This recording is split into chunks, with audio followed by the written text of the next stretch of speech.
అందరికీ నమస్కారం. నా ఛానల్ మొట్టమొదటిసారి చూస్తుంటే దయచేసి సబ్స్క్రైబ్ చేసుకోండి. అలాగే మీ మిత్రులకు కూడా షేర్ చేయండి, వాళ్ళ చేత కూడా సబ్స్క్రైబ్ చేయించండి. తద్వారా నేను ఇటువంటి ఎన్నో ముఖ్యమైన వీడియోలు చేసే అవకాశం ఉంటుంది. అలాగే నేను పంపించే సందేశం అందరికీ అందే అవకాశం ఉంటుంది. భారతదేశంలో మనకు ఒక ప్రత్యేకమైన సంస్కృతి, సాంప్రదాయక వస్త్రధారణ వ్యవస్థ ఉంటే మనం దాన్ని అంతటినీ పక్కన పడేసి ఆంగ్లేయుడి యొక్క వస్త్రధారణనే ఇంకా ధరిస్తూ మనం ఆంగ్లేయులకు బానిసలుగానే కనిపిస్తున్నాం.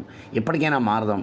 ప్రతిరోజు కనీసం వారంలో ఒక్కరోజు లేక నెలలో ఒక్కరోజైనా సరే మన సంస్కృతి సంప్రదాయాలకు అనుగుణమైన వస్త్రధారణతోటే మన దైనందిన కార్యక్రమాలు, డ్యూటీలు, గవర్నమెంట్ ఉద్యోగం అయినా సరే చేసేలా చూద్దాం. అలా స్త్రీల వస్త్రధారణ ఎలా ఉంటుందో చూద్దాం. ఇప్పుడు ఆంధ్రప్రదేశ్లోని స్త్రీల వస్త్రధారణ ఈ విధంగా ఉంటుంది.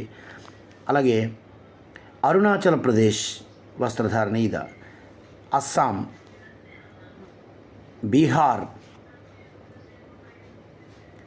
బీహారీ స్త్రీల వస్త్రధారణ, ఛత్తీస్గఢ్, గోవా, గుజరాత్, హర్యానా. మన సంస్కృతి సంప్రదాయాలు మనమే కాపాడుకోవాలి. హిమాచల్ ప్రదేశ్, జమ్మూ అండ్ కాశ్మీర్, జార్ఖండ్, కర్ణాటక, కేరళ. మనం కాపాడుకోకపోతే దీన్ని ఎవ్వరూ కూడా కాపాడరు. మధ్యప్రదేశ్ మనమే రక్షించుకోవాలి. మహారాష్ట్ర ఇకనైనా మారదాం. మణిపూర్,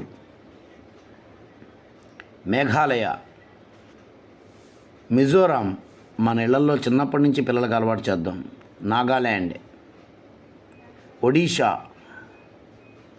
పంజాబ్, రాజస్థాన్, సిక్కిం, తమిళనాడు, తెలంగాణ,